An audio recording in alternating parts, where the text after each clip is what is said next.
6 na pong araw sinuspinde si Cavite 4th District Representative Kiko Barzaga dahil sa kanyang kontrobersyal na social media post. Inutusan din si Barzaga ng Kamara na burahin ang mga naturang post sa loob ng 24 oras. Ang sagot ni Barzaga sa kanyang suspensyon sa unang balita ni Darlene Kai. Kayo po na nakaupo, subukan nyo namang tumayo at baka mamyaw-meow-meow. Good afternoon. Good afternoon, Kiko. Kumusta na yung kaso ni Tito Romuald? Hindi ako pwede maging congressman, ano? Hindi talaga, ayoko.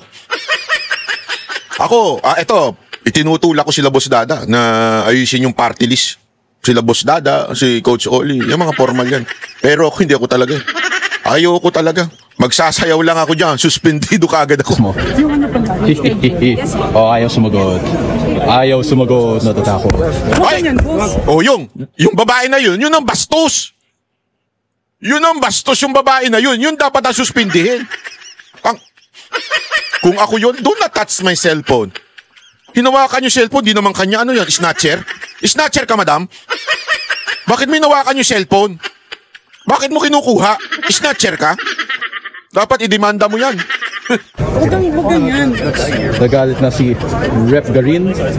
Naging kontrobersyal si Cavite 4th District Representative Kiko Barzaga sa mga video na ito na siya mismo ang nag-post sa kanyang social media pages.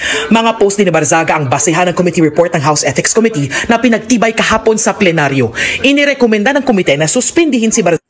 Nakita niyo ba yung post na yon? Nag-aabot lang naman ng pera doon sa babae. Tumutulong na nga. Ano ba masama doon? Hindi, di ba? Yung babae, nagkakape. Nagkakape yung babae, hawak-hawak niya yung kape. Sabi, Sir Kiko, ano naman, tulong naman dyan, pang ano lang, pang enroll lang. Okay, sabi ni Kiko. Okay, ito na. Sir, hindi ko kasi mabot kasi hawak ko yung kape, baka matapunan ako ng kape, pwedeng pakisingit na lang dyan. Kaya isiningit ni Kiko Barzaga. Kayo naman, gago! Kasi ang dumi ng mga isip nyo eh. Kayo nga may mga kabit eh. Wag nyo sabihin hindi. Utang ina nyo, alam ko yan. Alam ko yan. Sabi ko nga sa inyo, yung mga, kaya ako bisit na bisit sa mga hindot na yan, yung mga congressman, alam ko yan. Kasi alam nyo naman yung grupo ko, di ba? Ilang beses kaming na-corner sa mga probinsya, muntik-muntikan na ako makipag-away. Dahil may mga congressman na pilit binubuk, nakalagay sa kontrata ko yan, bawal. Pagkatapos ng show, diretsong hotel, huwi na. Kasi kunwari, probinsya, di ba? After show, ang ginagawa ko talaga para makalusot ako doon sa mga hayop na mga indecent proposal ng mga congressman, ganito gagawin ko. Ang alis namin, ang flight namin, madaling araw, kinabukasan after the show. Diba? Para may dahilan ako, pasensya na, hindi kami makaka-attend ng after party kasi dyan nagaganap yung mga mga kangkangan eh. Diba? So sabi ko, hindi kasi may biyahe kami, may flight kami sa umaga ng alas 5, kaya kailangan namin nasa airport na kami ng alas 2, ganun, alauna. Hindi, alas 2, mga ganun. Natatapos kasi yung mga performance sa mga probinsya, alas 12, alauna. So magbibihis pa kami sa hotel, tas yun ang sinasabi ko. Mayroong mga nagagalit na mga congressman. Gusto mo, patigil namin yung aeroplano eh. Pwede naman, basta wag lang sa taas. Baka bubagsak. Hindi, di ba, totoo mga ganyan. Mga gago yung mga yan. Sabi ko nga sa inyo, meron ako nakasabay sa aeroplano. Aeroplano pa lang to, ha. Totoo. Ang tingin doon sa Mocha Girl, syempre, yung mga blondie-blondie, tsaka mga petit, mga mukhang mga Haponesa yung Mocha Girls. Pag tingin talaga, di ko na sasabihin, dalawang congressman yun. Kilala ko yun, maingay yun. Putang inang yun. Ang ingay-ingay nun. Sabi ba naman, tinawag niya yung kanyang security. Abot mo itong card ko, ha. Sabihan mo yung manager. Kontakin ako. Pagdating nila sa hotel. Ako nang bahala sa kanya, sabi. Oo! Ganyan ka mga, tapos yung mga ganito-ganito lang, anuhin nyo? Buti, tangina, tinabla ko eh. Sabi ko doon sa pakisoli yung card. Meron din akong card, Mastercard, Visa card, JCB, lahat ng card na gusto mo. Bigay ko pa dyan sa congressman. Ang kapal ng muka. Ang daming ganyan. At alam ko, may mga kabit pa yan. Napakaraming yung binabahay. Yung mga misis ng congressman dyan, makinig kayo, tuturuan ko kayo, ha? Yung mga misis ng congressman, makinig kayo. Alam nyo kung paano sila nagkakaroon ng kabit? Mga scholar? Kunwari may scholarship program yan, pero ang totoong scholarship program yan, yung mga kinukuha nila sa KTV, JTV, Kinukuha nila yan, tapos binabahay na nila yan, tapos may sustento, tapos nakakondo yan. Punta kayo dyan sa Pasay, marami dyan. Nakakondo. Kasi mahal sa BGC, kaya hindi nila kaya. Kaya sa Pasay lang sila nagkokondo, kinokondo nila doon. Para pagka-uwi nila galing probinsya, pupunta sila, nandun na, nakakondo na. Tapos pinababantayan pa yan sa security, bawal sila lumabas. Sakal na, nagre-reklamo na nga sa akin yung iba. Sabi nila, Banat Bay, ikaw na lang magpaaral sa amin kasi sakal na sakal kami dito sa mga congressman. Oo, sabi ko talaga sa kanila, sensya na, hindi ako umano sa mga ganyan. Pagpe-pray ko na lang kayo. Hindi, totoo, sinasabi ko talaga yung pasensya na, wala akong pera, sapat lang sa akin to. Huwag kayong ano dyan. Oo, hindi, ba't ko sinasabi to? Totoo yan ha, hindi. Yung mga kwentong iba, dagdag na lang. Pero yung mga kabit, talagang napakarami niyan. Tapos magagalit kayo sa mga ganito lang ni Barsaga? Zaga dahil sa ilang social media post niya na umano'y malaswa, nakababasto sa ibang opisyal ng gobyerno at nagsusulong ng pagkakawatak-watak. 249 ang bumoto pabor, 5 ang hindi, 11 ang nag-abstain. Dahil dito, 60 araw suspendido si Barzaga dahil sa umano'y disorderly conduct o asal na hindi katanggap-tanggap para sa isang miyembro ng House of Representatives. Tama! Yung asal naman talaga ni Barsaga, hindi katanggap-tanggap dyan eh. Pag puro kayo magnanakaw, pag merong honest, hindi talaga katanggap-tanggap yan. Ganyan sa eskwelahan eh, di ba? Outcast ka pagka-honest ka. Ay, wag tayo maglokohan. Pag hindi ka naki-join dun sa mga nagkokopyahan, outcast ka, ibubuli ka. Ikaw pang parang masama. Yan ang tinatawag na peer pressure. Di ba? Pagka ikaw hindi ka yung pag nagalit ka, sinumbong mo yung nangongopya sa tabi mo, yari ka. Yari ka sa karamihan. Sabi ko nga sa inyo, kahit sa mga simpleng government office, pag ikaw hindi ka nakisali doon sa mga pamerienda ng mga naglalakad-lakad dyan, yung mga fixer, at hindi ka nakisali at nagsumbong ka sa boss, ikaw pa ang gagawa ng kung ano-anong kaso. Ikaw pa ang gagawa ng kung ano-anong istorya para matanggal ka kasi hindi ka marunong makisama. Yan, alam nyo ba na yan ang number 1 sakit ng mga Pilipino? Yung pakikisama. Kailangan matuto kang makisama. Pag hindi ka nakisama, aanuhin ka, ikaw ang kakasuhan. Ikaw ang parang may mali. Ikaw hindi normal. Kaya tama yung mga congressman dito. Si Barsaga hindi normal. Hindi normal na katulad nyo na nagnanakaw na tuwan-tuwa pa. Representatives. Recommends the imposition of the penalty of 60 days suspension from office without the benefit of salaries and allowances. His actions reflected negatively upon the dignity, integrity, and reputation of the House of Representatives. Consequently, the committee finds respondent Representative Kiko Barsaga of the 4th District of Cavite guilty of disorderly behavior. Nagugat ito sa ethics complaint na inihain ni House Deputy Speaker at Antipolo Representative Ronaldo Puno at iba pang kongresistang dating kasama ni Barzaga sa NUP o National Unity Party. Ayon sa komite, lumabag si Barzaga sa rules ng Kamara base sa Republic Act 6713 o Code of Conduct and Ethical Standards for Public Officials and Employees. Binigyan daw ng komite si Barzaga ng sapat na pagkakataong tumugon at ipagtanggol ang kanyang sarili sa mga pagdinig ng komite. Pero ayaw nilang makipagtulungan ni Barzaga. Hindi sumipot si Barzaga sa unang pagdinig ng komite dahil abala raw siya sa paglalaro ng video games noong gabi bago ang pagdinig. Bago pagbutuhan ng committee report sa plenaryo, nagbigay ng pahayag si Barzaga. I wholeheartedly accept the decision of the committee, but I maintain my stance that President Marcos must be held accountable for his crimes. Whatever punishment may fall upon me and others who stand against this president who has lost his constitutional mandate of serving the people is inconsequential in relation to the amounts of lives and future. Tingnan mo, yan pa, isa pang kabastusan yan, no? Sinuspindi nyo na, ayaw nyo pang hayaan na magsalita. Di ba? That will be saved when President Marcos leaves Malacanang. Pero namatay ang kanyang mikropono. I would also like to put on record, Mr. Speaker, that the respondent has been given an opportunity to explain his defense at the proper forum, and we have accorded him that. Sinubukan ni Navotas Representative Toby Tiangco na magtanong tungkol sa committee report pero hindi na siya pinahintulutan. Mr. Speaker, the honorable sponsor was willing to yield to a few questions. Mr. Speaker, there's already a motion and pursuant to our rules, Rule 121, the period of voting can no longer be interrupted by any motion or issue. Mr. Speaker, the voting hasn't started yet, Mr. Speaker. Mr. Speaker, I do not hear the chairman yielding to any more questions. After the 27 pages of the committee report, Mr. Speaker, Honorable Chanco, let's allow the members to decide on a question of discipline. If they agree, they will vote yes. If they do not agree, they will vote no. So let's hear the members and call the roll. Hoy, sip-sip! Anak ka ng wewe! Sip-sip na sip-sip! Ako kasi may nabalitaan. Alam mo naman dyan sa Kamara, bawat boto may presyo. Bawat boto may presyo. Ang tanong ko sa'yo, ikaw na sip-sip. Ako nagtatanong lang ha. Magkano, sir? Yung totoo, magkano? Ako nagtatanong lang ha. Magkano ba ang pagboto ng yes? Question lang. Maging honest naman tayo paminsan-minsan. Kasi balita ko yan eh. Ewan ko kung ano ha. Pero yan ang nadidinig ko eh.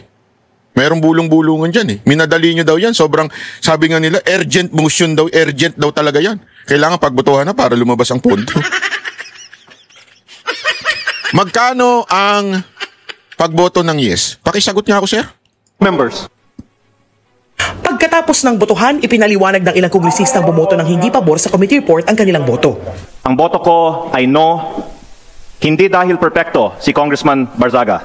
Pero dahil questionable para sa akin na minadali natin itong desisyon, hapon lang natin nakuha ang committee report na ito. Hindi po sa pamamagitan ng aksyong ginawa natin kay Representative Barzaga mababawi ang kredibilidad ng ating institusyon. Yawn. What we need is to bring the public's trust. Tama ka dyan ha.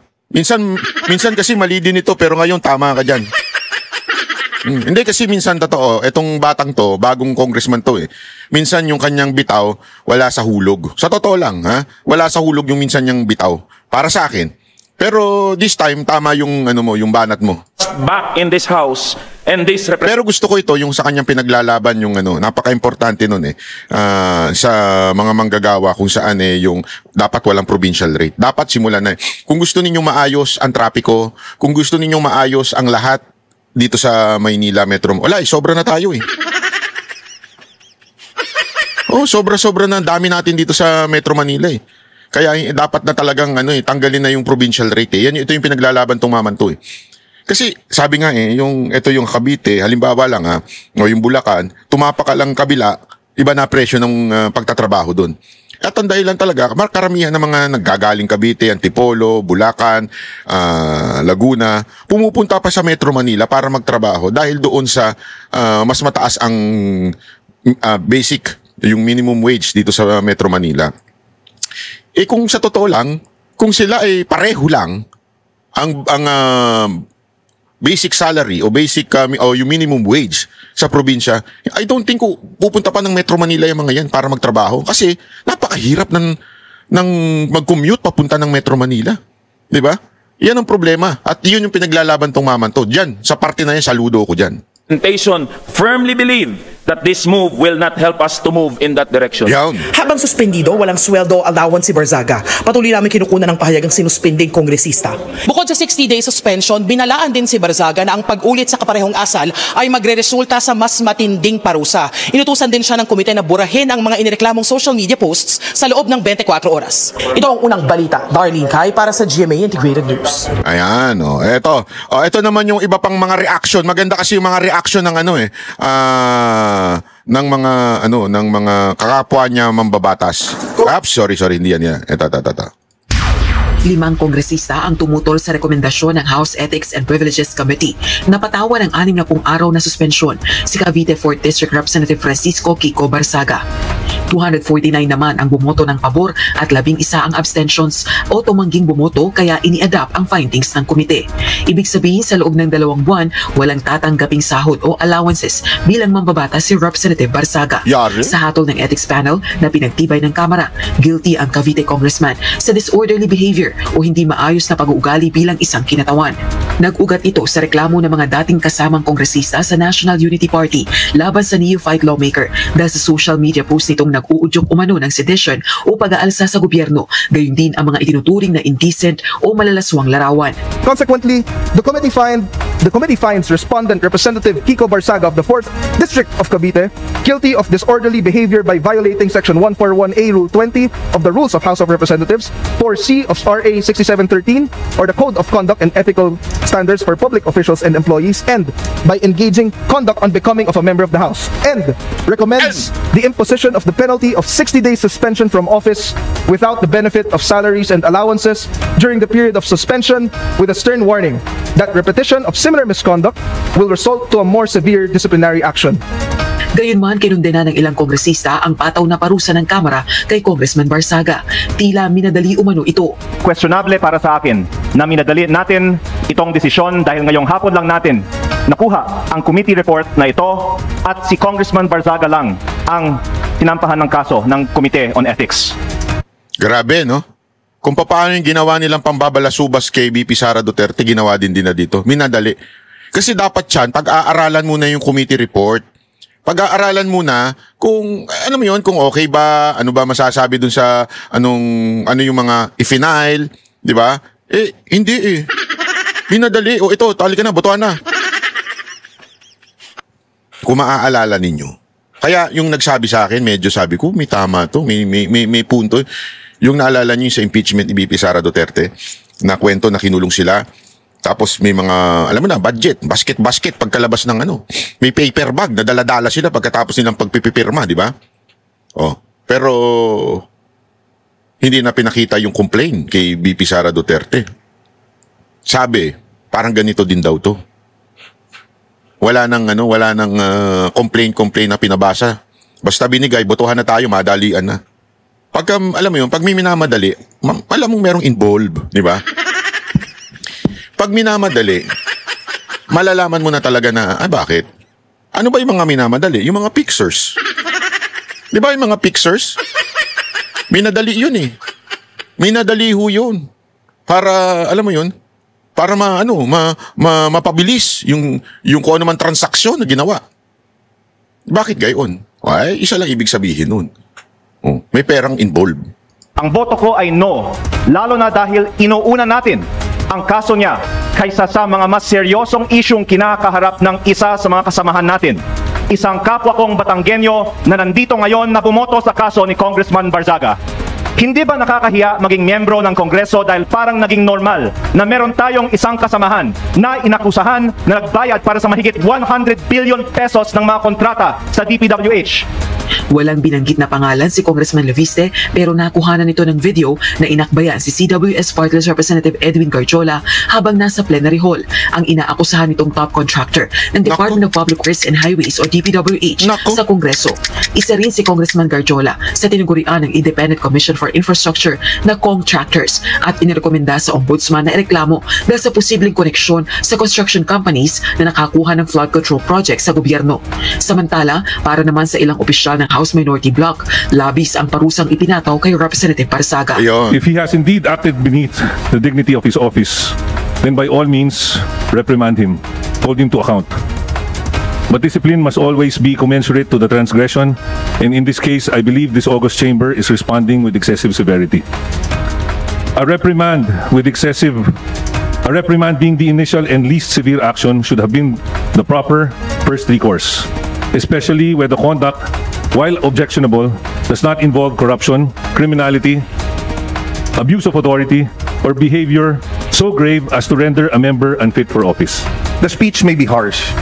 It may offend sensibilities, it may jar our sense of propriety, but as long as it remains within the realm of expression guarded by the Constitution, this chamber cannot treat protected speech as punishable misconduct. Ayon naman sa isa pang party list representative, inuna pang parusahan ang nagsalita ng miyaw kaysa mga magnanakaw. Ano po ba mas mabigat na kasalanan? Ang magmiyaw o ang magnakaw? Nakaw. Ano ba ang mas mabigat na kasalanan? Ang mag-video at mag-selfie at mag-post ng pagkadismaya sa gobyerno, ang isang batang congressman? O ang ginawang sistematikong pagnanakaw sa gobyerno at pagsimot sa bilyon-bilyong piso sa kaban ng bayan sa pamamagitan ng mga ghost projects? Naniniwala naman si Kamanggagawa Party List Representative Eli San Fernando hindi maibabalik ang nawalang tiwala ng publiko sa Kamara sa akbang na ito laban kay Congressman Barzaga. May punto dito eh. May punto dito. Hindi po sa pamamagitan ng aksyong ginawa natin kay Representative Barzaga mababawi ang kredibilidad ng ating institusyon. What we need is to bring the public's trust back in this House, and this representation firmly believe that this move will not help us to move in that direction. Tinanggap naman ni Congressman Barzaga ang desisyon ng Ethics Committee laban sa kanya pero iginiit na dapat ding parusahan si Pangulong Ferdinand Marcos Jr. sa mga krimen nito. I wholeheartedly accept the decision of the committee, but I maintain my stance that President Marcos must be held accountable for his crimes. Too many people have died and too much money was plundered from the Filipino people for us to stand down now. Rosalie Cruz, UNTV News and Rescue. Alam mo, tama yung sinabi nila di ba? Ang dahilan nila kung bakit nila tinanggal si Barsaga dahil doon sa ugali niya. Alam mo, kahit sabi ko nga sa inyo, kahit ako, may part na nawiwirdohan ako sa mga, mga galawan niya pang Gen Z. Hindi ko kursunada yung ganun Sa totoo lang ito, real talk. Pero, wala namang, hindi naman mabababoy ang Congress dahil doon. O pag tinanggal, babalik ba yung dangal ng Congress? Hindi. Bakit? Hindi naman yun na nagpababoy ng dangal ng Congress O yung honor ng Congress. Hindi naman yun. Ang nagtanggal ng dangal ninyo, yung pagnanakaw ninyo. Yung insertion nyo. Yung mga contractor ninyo na congressman. Yun ang talagang nagbaboy sa inyo. Hindi si Barsaga. Ano ngayon, kung medyo may pagka Gen Z ang datingan niya, may pagka weirdo datingan niya, ano ngayon? Maapektuhan ba yung pera namin? Hindi naman Ganyan talaga ang Gen Z. Minsan nga, diyan, nagtambay kami diyan, nagkakape-kape kami diyan sa BGC, Tapos may mga dumating na Gen Z, Mga party people in the house, Utang ina, naka-leather jacket, naka-leather jacket, tas naka-bonnet. Sabi ko, to galing Baguio. Hayop po. Tas sabi na, mga Gen Z ito yung ginagaya siguro nila yung mga style na mga K-pop. Pero K-pop pangit naman. And totoo, ginagaya nila, sa loob-loob ko, ilagay nyo naman sa lugar yung panggagaya. Yung sa K-pop kasi, sa Korea, malamig. Dito, ang init-init, kahit gabi, sobrang init, naka-leather jacket ka. Anong naitsura ng kilikili mo niyan? Ang bantot na. Pawis na yan. Diba? Pero ganun talaga mga Gen Z, weirdo talaga minsan. Okay lang yun. Okay lang yun. Ang hindi okay, yung pagnanakaw sa bayan. Kaya okay lang yun. Nung nakita ko yung Gen Z sabi ko, okay lang, basta magbayad ka sa restaurant, Huwag kang tatakbo. Naintindihan niyo ibig ko sabihin? Walang problema kasi aminado naman lahat siguro. Marami talagang sigurong taas kilay kay Kiko Barsaga pagdating sa mga akto-akto niya, yung mga pag-aarte niya ng hindi pag-aarte, mali word. Yung style niya. Oo, pero wala namang masama doon. Hindi naman masisira ang bayan natin dahil doon, di ba? Ito isasabihin ko na sa inyo kung ano yung dahilan, okay? Kung bakit daw tinanggal si Barsaga. Alam nyo, isa sa mga dahilan daw, aside sa binabatikos niya si Romualdez, binastos niya yung anak binastos daw niya yung anak ni Marcos na si Sandro, di ba, yung biglang in-interview. Actually, ang balita doon sa loob, isa yun sa talaga nag-trigger. Yung, mayabang daw kasi talaga yung Sandro na yun. So isa daw sa mga doon, parang nabastusan, na parang, tangina ka. Parang ganun lang Hindi ko sinasabing totoong nangyari yan. Yan ang kwento sa akin. O parang, ganun sige, patatanggal kita ditong animal ka. Ganun. So, isa yun. Tapos, dahil si Barsaga pala, medyo maraming sa kanya. Marami ng, tawag doon yung, hindi lang umiimik, pero agree sa kanya. At ang plano ni Barsaga daw ay ipa-impeach si Marcos. At merong bulong-bulungan doon na si Barsaga yung kumakausap sa mga tao. Hindi ko sinasabing totoo na kinakausap niya yung mga congressman pero yun daw yung bulong-bulungan na parang natatakot sila. Alam mo naman, pagka-lulong, praning, di ba? Again pag sinabi nating lulong sa kapangyarihan lulong at praning daw, natatakot sila na baka may push yung impeachment. So yun daw ang dahilan kung bakit tanggalin na yan. Aside from, baka sabihin ng iba, bakit? Pwede naman yung iba magpa-impeach pwede naman yung iba mag-endorse ng impeachment. Oo. Pero yung leadership factor at yung mga kausap doon, ang may malakas na loob daw, kwento ito, na kumausap doon sa mga congressman, walang iba kung hindi si Kiko Barsaga. Yung iba kasi, kaya nga nilang mag-endorse ng impeachment ni Marcos, pero yung kakausapin yung mga congressman, kasi kailangan niya, number games yan yung iba hindi ganun kalakas ang loob. Kasi pag ikaw, nakakausap ka ng sip-sip o tumatanggap sa gobyerno, medyo delicates ka. Si Kiko daw, kung tapang at saka lakas lang ng loob, talagang todo. Wala akong pakialam. O kausapin kita, pa-impeach natin yan. Ganon.